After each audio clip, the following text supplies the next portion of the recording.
Hi, Brantley, Maverick, and Madison. We are still in Harry Potter and the Sorcerer's Stone, and we're up to chapter 13 already.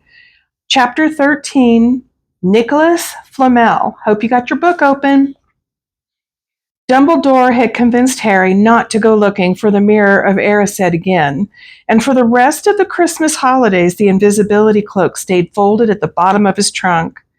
Harry wished he could forget what he'd seen in the mirror as easily, but he couldn't. He started having nightmares.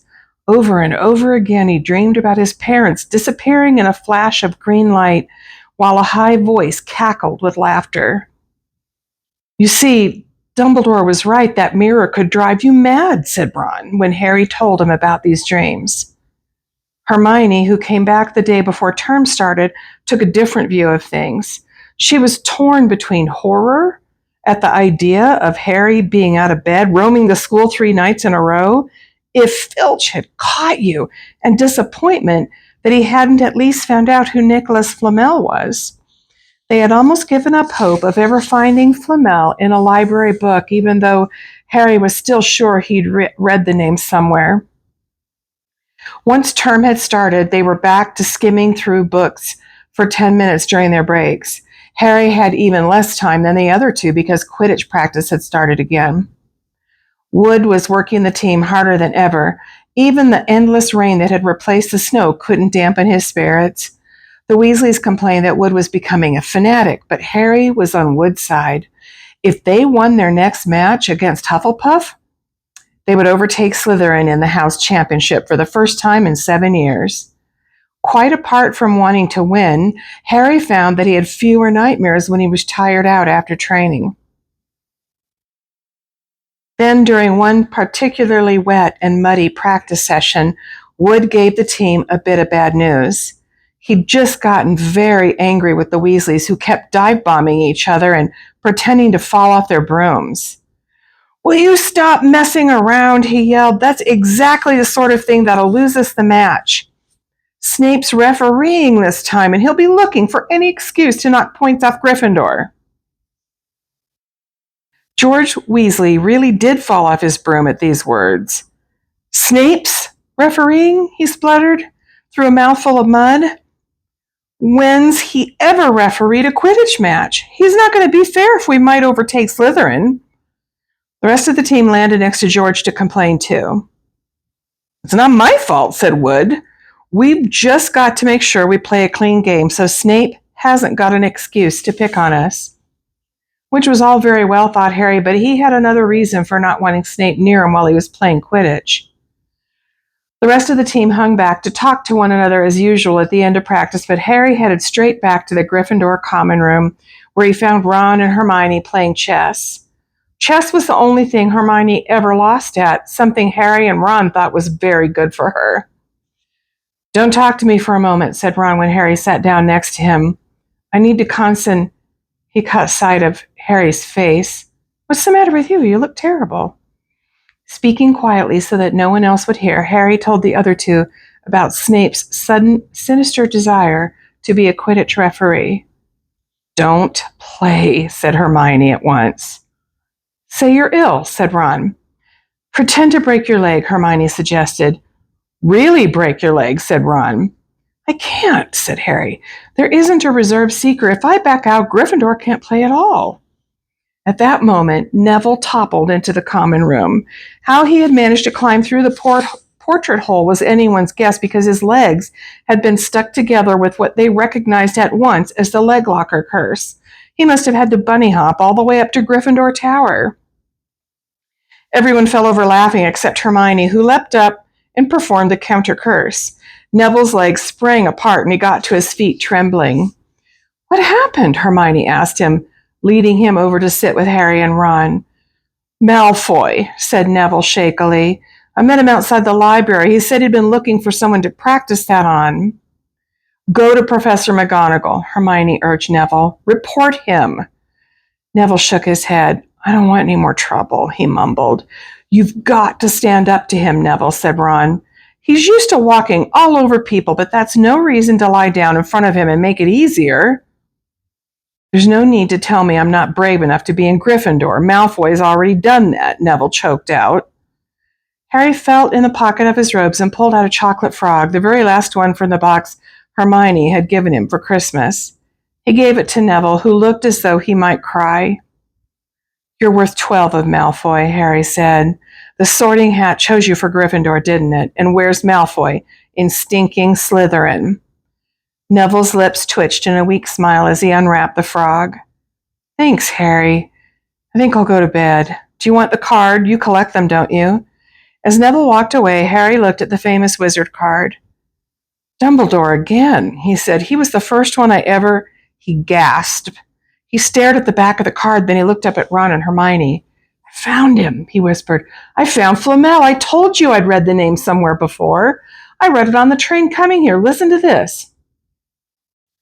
Dumbledore is particularly famous for his defeat of the dark wizard Grindelwald in 1945, for the discovery of the 12 uses of dragon's blood, and his work on alchemy with his partner, Nicolas Flamel. Hermione jumped to her feet. She hadn't looked so excited since they'd gotten back the marks for their very first piece of homework. Stay there, she said. She sprinted up the stairs to the girls' dormitories. Harry and Ron barely had time to exchange mystified looks before she was dashing back, an enormous old book in her arms. I never thought to look in here, she whispered excitedly. I got this out of the library weeks ago for a bit of light reading. Light? Said Ron, but Hermione told him to be quiet until she'd looked something up and started flicking frantically through the pages, muttering to herself. At last she found what she was looking for. I knew it! I knew it! Are we allowed to speak yet? Said Ron grumpily. Hermione ignored him. Nicolas Flamel, she whispered dramatically, is the only known maker of the Sorcerer's Stone. This didn't have quite the effect she'd expected. The what? Said Harry and Ron. Oh, honestly, don't you two read? Look, read that there. She pushed the book toward them, and Harry and Ron read. The ancient study of alchemy is concerned with making the Sorcerer's Stone, a legendary substance with astonishing powers. The stone will transform any metal into pure gold. It also produces the elixir of life, which will make the drinker immortal. There have been many reports of the Sorcerer's Stone over the centuries, but the only stone currently in existence belongs to Mr. Nicolas Flamel, the noted alchemist and opera lover. Mr. Flamel, who celebrated his 665th birthday last year, enjoys a quiet life in Devon with his wife, Perenelle, 658.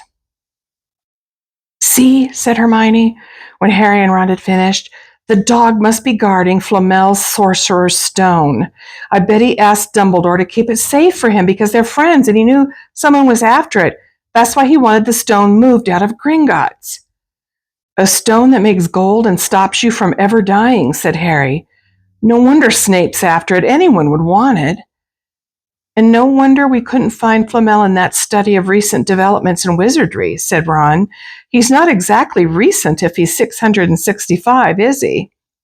The next morning, in defense against the dark arts, while copying down different ways of treating werewolf bites, Harry and Ron were still discussing what they'd do with the Sorcerer's Stone if they had one.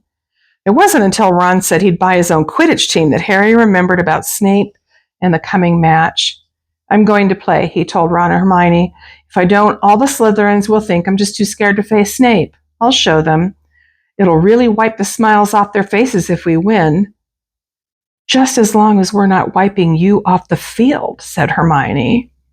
As the match grew nearer, however, Harry became more and more nervous. Whatever he told Ron and Hermione, the rest of the team wasn't too calm either. The idea of overtaking Slytherin in the House Championship was wonderful.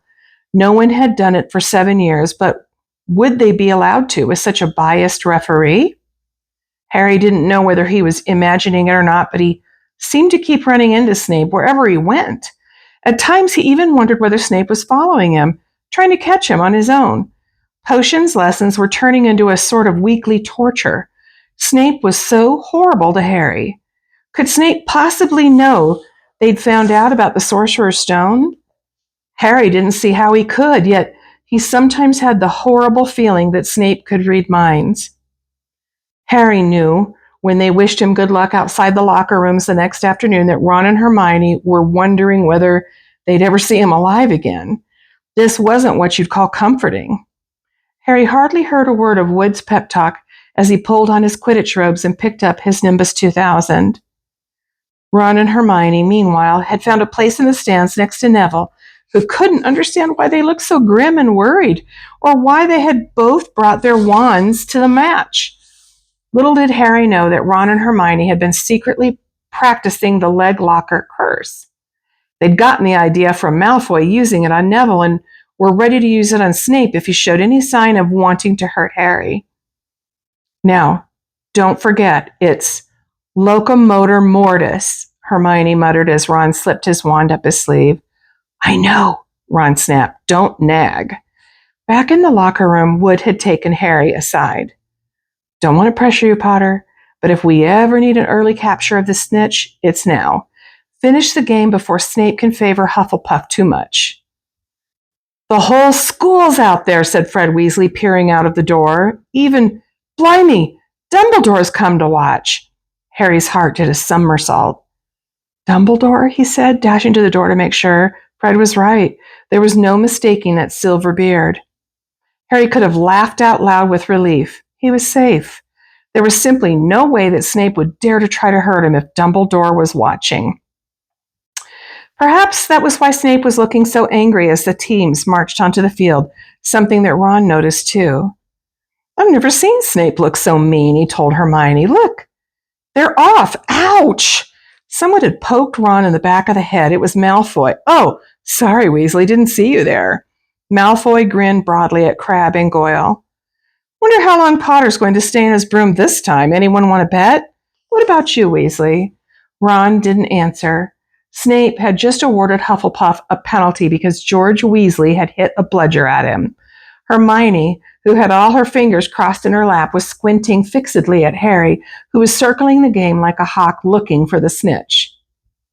You know how I think they choose people for the Gryffindor team, said Malfoy loudly a few minutes later, as Snape awarded Hufflepuff another penalty for no reason at all. It's people they feel sorry for. See, there's Potter, who's got no parents. Then there's the Weasleys, who've got no money. You should be on the team, Longbottom. You've got no brains. Neville went bright red, but turned in his seat to face Malfoy. I'm worth 12 of you, Malfoy, he stammered. Malfoy, Crabbe, and Goyle howled with laughter, but Ron, still not daring to take his eyes from the game, said, You tell him, Neville. Longbottom, if brains were gold, you'd be poorer than Weasley, and that's saying something. Ron's nerves were already stretched to the breaking point with anxiety about Harry. I'm warning you, Malfoy. One more word. Run, said Hermione suddenly. Harry! What? Where? Harry had suddenly gone into a spectacular dive, which drew gasps and cheers from the crowd. Hermione stood up, her crossed fingers in her mouth as Harry streaked toward the ground like a bullet. You're in luck, Weasley. Potter's obviously spotted some money on the ground, said Malfoy. Ron snapped. Before Malfoy knew what was happening, Ron was on top of him, wrestling him to the ground. Neville hesitated, then clambered over the back of his seat to help. Come on, Harry, Hermione screamed, leaping onto her seat to watch as Harry sped straight at Snape. She didn't even notice Malfoy and Ron rolling around under her seat, or the scuffles and yelps coming from the whirl of fists that was Neville, Crabbe, and Goyle. Up in the air, Snape turned on his broomstick just in time to see something scarlet shoot past him, missing him by inches. The next second, Harry had pulled out of the dive, his arm raised in triumph, the snitch clasped in his hand. The stands erupted. It had to be a record. No one could ever remember the snitch being caught so quickly. Run! Run! Where are you? The game's over. Harry's won. We've won. Gryffindor is in the lead, shrieked Hermione, dancing up and down on her seat and hugging Parvati Patil in the row in front. Harry jumped off his broom, a foot from the ground. He couldn't believe it. He'd done it. The game was over. It had barely lasted 5 minutes. As Gryffindors came spilling onto the field, he saw Snape land nearby, white-faced and tight-lipped. Then Harry felt a hand on his shoulder and looked up into Dumbledore's smiling face. Well done, said Dumbledore quietly, so that only Harry could hear. Nice to see you haven't been brooding about that mirror. Been keeping busy. Excellent. Snape spat bitterly on the ground. Harry left the locker room alone some time later to take his Nimbus 2000 back to the broom shed. He couldn't ever remember feeling happier. He'd really done something to be proud of. Now no one could say he was just a famous name anymore. The evening air had never smelled so sweet. He walked over the damp grass, reliving the last hour in his head, which was a happy blur. Gryffindors running to lift him onto their shoulders, Ron and Hermione in the distance, jumping up and down, Ron cheering through a heavy nosebleed. Harry had reached the shed. He leaned against the wooden door and looked up at Hogwarts with its windows glowing red in the setting sun. Gryffindor in the lead. He'd done it. He'd shown Snape. And speaking of Snape, a hooded figure came swiftly down the front steps of the castle. Clearly not wanting to be seen, it walked as fast as possible toward the Forbidden Forest. Harry's victory faded from his mind as he watched. He recognized the figure's prowling walk, Snape sneaking into the forest while everyone else was at dinner. What was going on? Harry jumped back on his Nimbus 2000 and took off. Gliding silently over the castle, he saw Snape enter the forest at a run. He followed. The trees were so thick he couldn't see where Snape had gone. He flew in circles lower and lower, brushing the top branches of trees until he heard voices. He glided toward them and landed noiselessly in a towering beech tree. He climbed carefully along one of the branches, holding tight to his broomstick, trying to see through the leaves.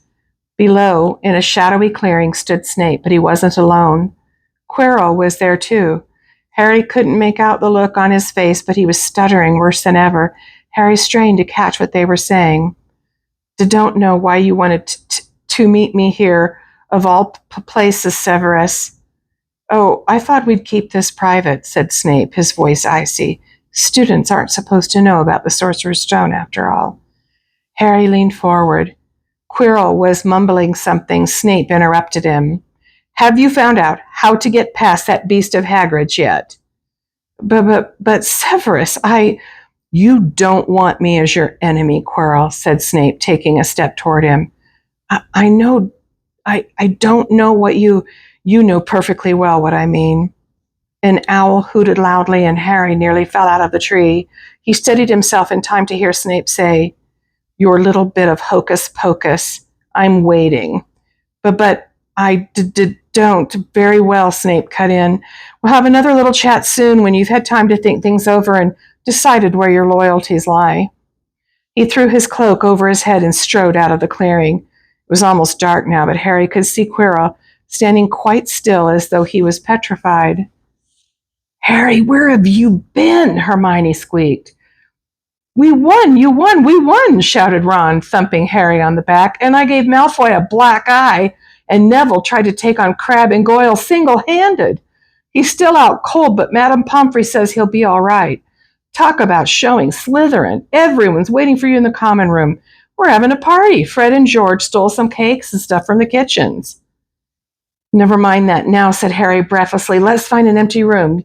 You wait till you hear this. He made sure Peeves wasn't inside before shutting the door behind them. Then he told them what he'd seen and heard. So we were right. It is the Sorcerer's Stone, and Snape's trying to force Quirrell to help him get it. He asked if he knew how to get past Fluffy, and he said something about Quirrell's hocus pocus. I reckon there are other things guarding the stone apart from Fluffy, loads of enchantments probably, and Quirrell would have done some anti-dark art spell that Snape needs to break through. So you mean the stone's only safe as long as Quirrell stands up to Snape? Said Hermione in alarm. It'll be gone by next Tuesday, said Ron.